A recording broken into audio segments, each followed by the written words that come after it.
présentons le 24 juin prochain avec la maison de vente Adair Nordmann et Dominique un ensemble de natures mortes prenant la collection Jean Reichers.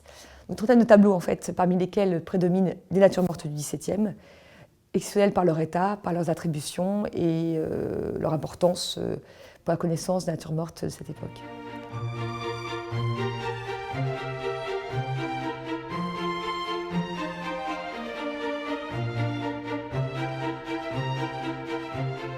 À l'occasion de notre activité de commissaire-priseur, nous sommes amenés à faire des inventaires dans le cadre des successions et c'est ce qui s'est passé pour l'une des branches de la famille Reichers où donc nous avons eu la chance de découvrir une partie de cette collection.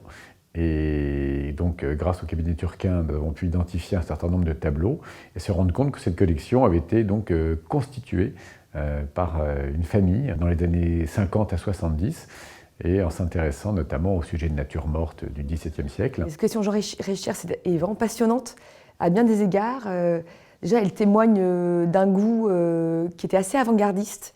Alors, pour mettre en contexte, Jean Reichers, c'est une fortune qui a été faite dans le tissu, qui faisait du tulle et la dentelle à caler, au point qu'ils répondaient à des commandes de la haute couture. Je ne sais pas si ça a un lien avec ce savoir-faire ou cet intérêt pour justement la matière, mais ils ont développé avec lui et son épouse un goût pour les natures mortes. À une époque, la nature morte est à peine redécouverte. Pourquoi ces collections sont importantes? D'une part, parce qu'elles sont donc très homogènes. Il y a un vrai goût, tourné vers la nature morte au XVIIe principalement.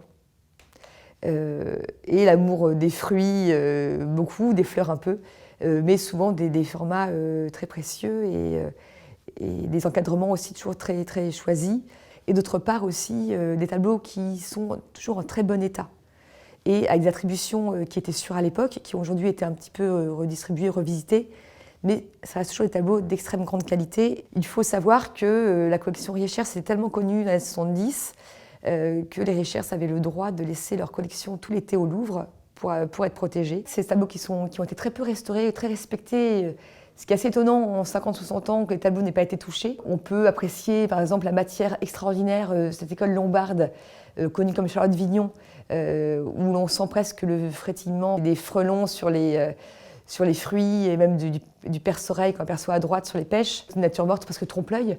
Le tableau aussi de Linard qui est signé à la tête 738, qui est un tableau aussi en très bel état avec une matière très douce, très moelleuse. Le Seurat aussi, alors plus froid, dans une influence plus anversoise, avec une matière plus porcelainée, sur un cuivre donc plus brillante. Le Flegel aussi, nature morte d'origine allemande, influencée aussi par les Flamands, avec le scintillement des matières métalliques, du couteau, du vermeil. Voilà, c'est ces tableaux dont on peut vraiment décrire avec beaucoup d'adjectifs la texture, tout comme un tissu soyeux ou au contraire un cachemire, au contraire une soierie ou un satin. Donc là, on est plutôt des tableaux quand même, par leur iconographie, par leur mise en place, des tableaux quand même pas archaïques, du coup, mais tôt dans le début de la nature morte.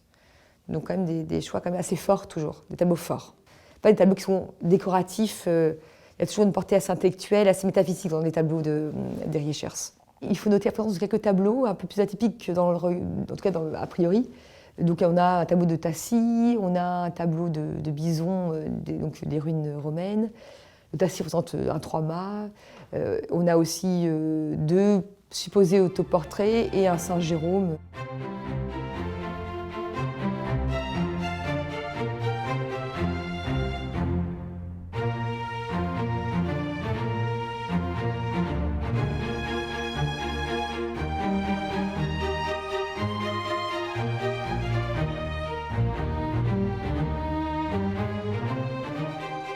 Cette nature morte, span noyée, alors elle aussi c'est un florilège aussi de textures et d'indices, c'est même un fourmillement puisque déjà on voit la trace d'insectes différents, on a des mouches, on a ces espèces de frelons là qui sont incroyablement énormes, qui sont presque en trompe-l'œil pour nous.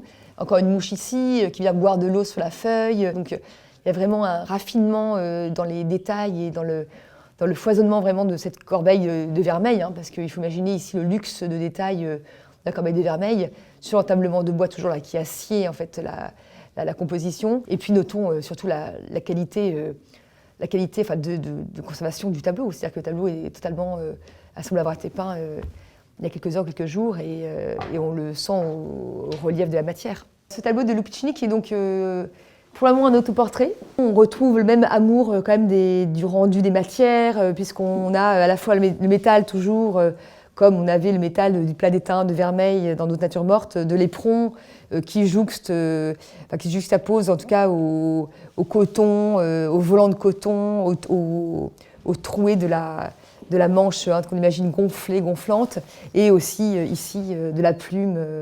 Et aussi, bien sûr, la plume, mais aussi les cheveux et la moustache quand même fortement présentes.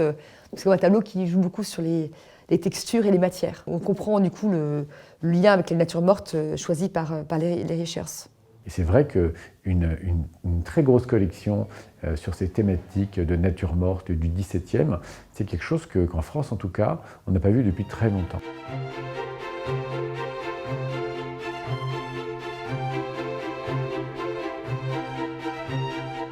Dans le domaine du tableau ancien, c'est un événement. C'est un événement parce que d'abord la collection est connue, parce que certaines des pièces de cette collection sont dans des musées et qu'effectivement on a rarement des œuvres d'une telle qualité sur le marché au même moment.